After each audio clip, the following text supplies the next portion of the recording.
بسم اللہ الرحمن الرحیم۔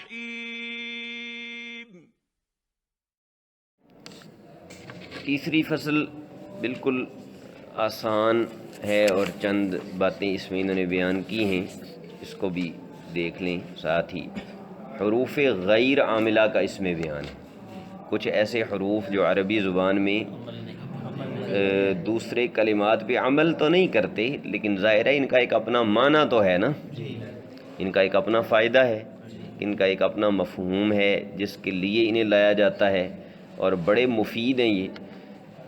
ان کا حفظ کرنا سمجھنا واجب ہے، کیونکہ ان کے بغیر آپ کلام نہیں کر سکیں گے، سمجھ نہیں سکیں گے عربی کلام کو۔ تو یہ 16 قسموں کے حروف ہیں جو غیر عاملہ ہیں، یہ کسی میں کوئی عمل نہیں کرتے۔ ان میں سے پہلی قسم ہے حروف تنبیہ۔ حروف تنبیہ، تنبیہ کا معنی ہوتا ہے کسی کو بیدار کرنا، جگانا، کسی کو متوجہ کرنا اپنی طرف۔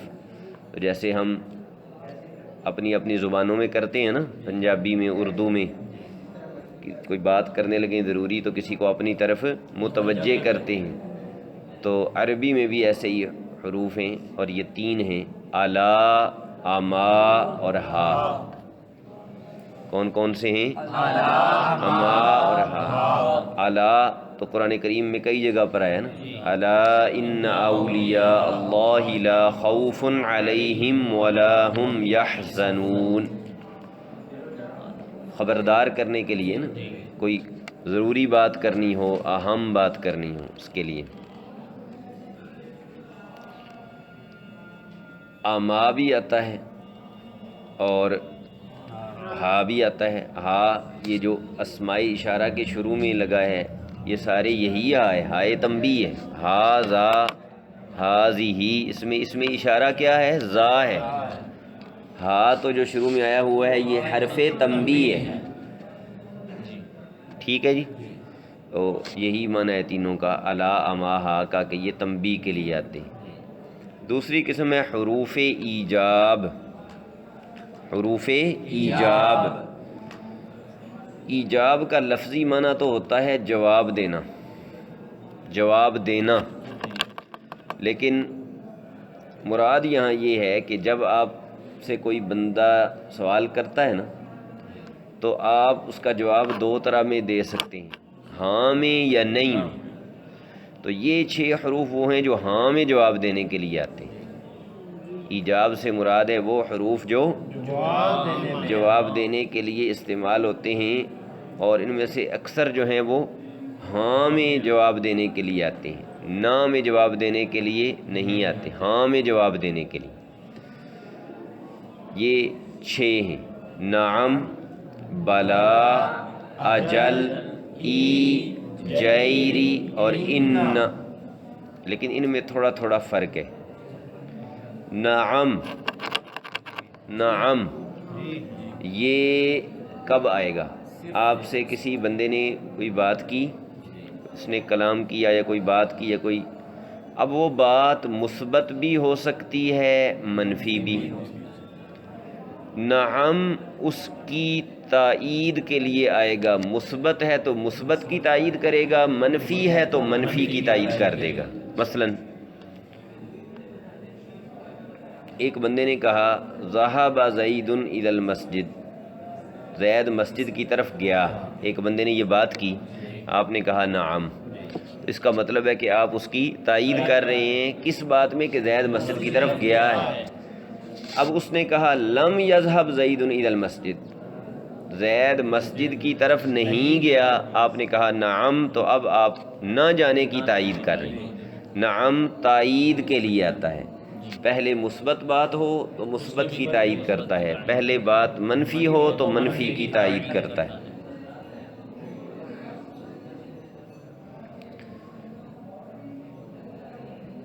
اسی طرح انشاء میں بھی ہوتا ہے، کسی بندے نے کہا اجاء زید، اجاء زید، کیا زید آیا ہے؟ آپ کہتے ہیں نعم، تو مطلب ہے کہ آپ یہی کہنا چاہتے ہیں کہ آیا ہے۔ ایک بندے نے کہا علم یقم زیدن، کیا زید کھڑا نہیں ہوا؟ آپ کہتے ہیں نعم، تو مطلب ہے کہ نہیں کھڑا ہوا، یعنی چاہے خبر ہو چاہے انشاء ہو، جس طرح کا کلام پہلے ہوگا نعم اس کی تائید کے لیے آئے گا۔ بلا، بلا کا بھی ایک خاص معنی ہے، خاص استعمال ہے، وہ کیا؟ بلا سے پہلے ہمیشہ نفی آئے گی، جملہ منفیہ آئے گا۔ مثلا علم یقم زیدن، کیا زید کھڑا نہیں ہوا؟ الست بربکم، کیا میں تمہارا رب نہیں ہوں؟ قرآن کریم میں، ٹھیک ہے جی۔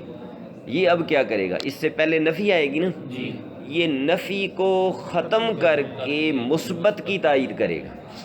مثلا آپ کہتے ہیں علم یقم زیدن، کیا زید کھڑا نہیں ہوا؟ تو آگے والا کہتا ہے بلا، اس کا مطلب ہوگا کیوں نہیں، یعنی زید کھڑا ہوا ہے، زید کھڑا ہے۔ الست بربکم، اللہ تعالیٰ نے فرمایا کیا میں تمہارا رب نہیں ہوں؟ تو ارواح نے کیا جواب دیا؟ بلا، کیوں نہیں، یعنی تو ہمارا رب ہے۔ اسی لیے بلا کا ترجمہ اردو میں کیوں نہیں کرتے، اس سے پہلے نفی آتی ہے، یہ نفی کو ختم کر کے تو مثبت کی تائید کرتا ہے۔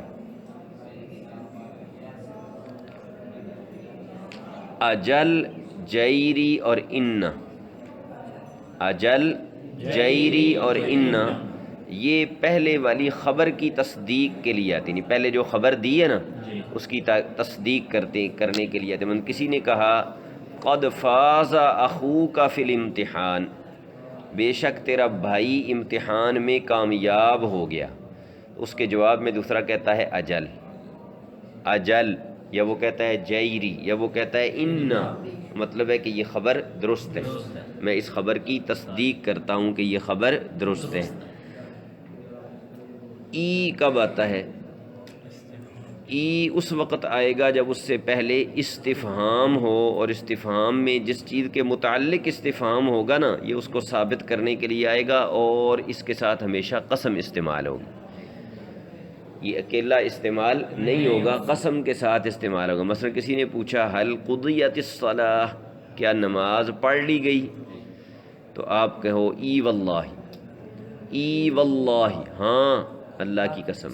اہل عرب اس کو ہمیشہ لفظ ای کو قسم کے ساتھ جوڑ کر استعمال کرتے ہیں، ای ورب الکعبۃ، ای واللہ، ای والعمری، یعنی مجھے اپنی زندگی کے خالق کی قسم، مجھے رب کعبہ کی قسم، مجھے اللہ کی قسم۔ استفہام ہے نا اس سے پہلے، جس چیز کا استفہام ہوگا یہ اسی کو ثابت کرے گا کہ واقعی یہ بات ہے، یہ کام ہو گیا ہے، یہ بات ہو گئی ہے، اور ساتھ ہی قسم بھی ہوگی۔ سمجھ آ گئی جی؟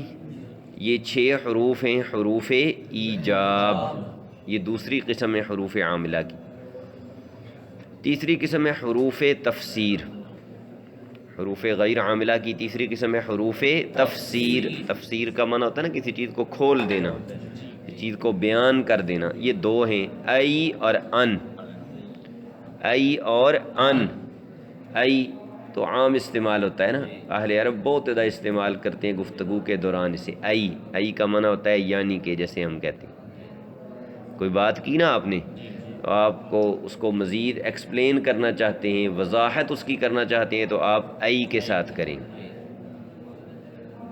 ان بھی اسی طرح ہے، لیکن فرق ہے ان دونوں میں۔ ایک فرق تو یہ ہے کہ ای کے ذریعے آپ واحد کی بھی تفسیر کر سکتے ہیں، جملے کی بھی۔ آپ نے پہلے ایک لفظ بولا اور آپ کو یوں لگا کہ شاید اس کا معنی پتہ نہیں اگلے بندے کو معلوم ہو یا نہیں، مثلا آپ کہتے ہیں رأیت غضنفرا، تو آپ نے سوچا کہ پتہ نہیں غضنفر کا معنی اگلے کو پتہ ہے یا نہیں، تو آپ کہیں ای اسدن، یعنی شیر۔ اب یہ مفرد کی آپ نے تفسیر کی ہے، جملے کی بھی تفسیر کر سکتے ہیں ای کے ساتھ۔ مثلا آپ نے جملہ بولا قطع رزق زید، قطع رزق زید، زید کا رزق کاٹ دیا گیا، یہ جملہ ہے پورا۔ آپ نے اس کی تفسیر کہی ای مات زید، ان زید فوت ہو گیا ہے، رزق اس کا کٹ گیا، ختم ہو گیا، یعنی مطلب کہ وہ فوت ہو گیا، تو یہ جملے کی جملے کے ساتھ تفسیر ہے. ای دونوں کے لیے آتا ہے، واحد کی واحد کے ساتھ تفسیر، جملہ کی جملہ کے ساتھ تفسیر.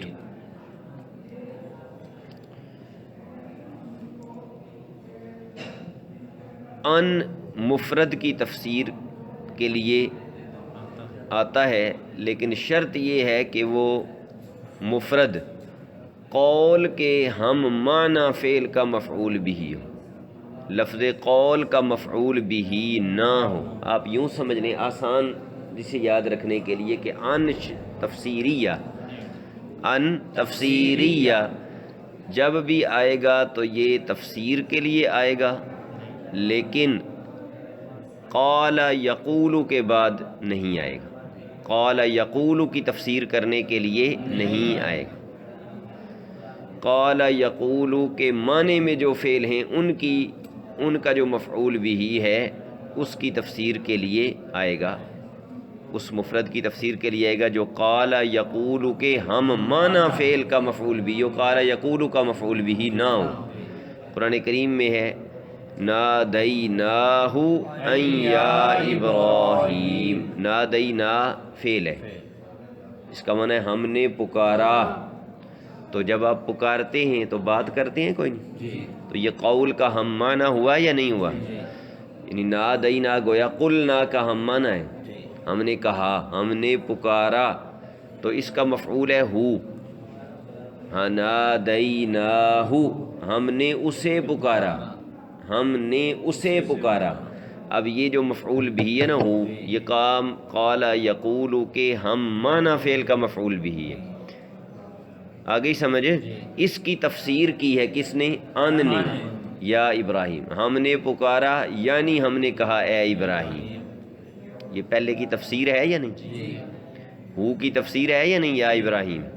تو ان جو ہے یہ مفرد کی تفسیر کرتا ہے، ای مفرد اور جملہ دونوں کی کرتا ہے.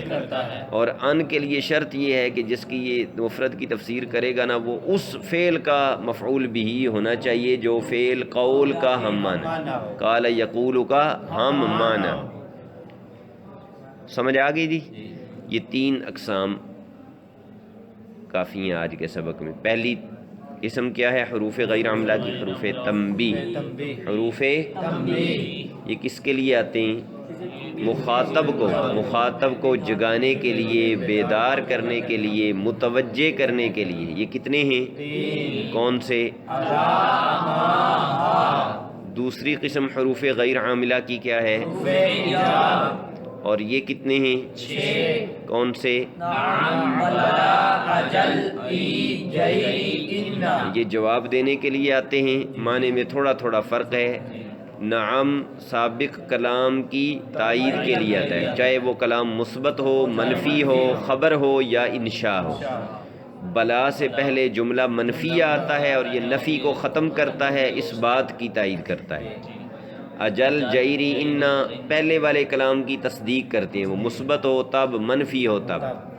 اور ای جو ہے یہ اس سے پہلے استفہام ہوتا ہے، جس چیز کا استفہام ہوتا ہے یہ اسی کو ثابت کرتا ہے، اور یہ قسم کے ساتھ استعمال ہوتا ہے. ای واللہ، ای ورب الکعبۃ، ای لعمری، ای لعمری، لعمری ہے یہ لام کے ساتھ. تیسری قسم حروف تفسیر یہ 2 ہیں، ای اور ان. ای مفرد اور جملہ دونوں کی تفسیر کرتا ہے، ان اس مفرد کی تفسیر کرتا ہے جو اس فعل کا مفعول بھی ہو جو فعل قال یقول کا ہم معنی ہے.